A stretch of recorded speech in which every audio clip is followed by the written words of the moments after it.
Tada! Sambal macam dalam tu. Kita letak sini sikit. Okay. Then kita ambil ni ambil dia punya ikan. Ini namanya ikan jenaha. Okay tuan-tuan. Jenaha. Dan kita ambil dia punya tomato. Okay.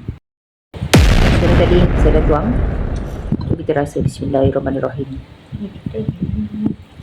Gaul sambal belacan dengan begitu. Dan ni tomato.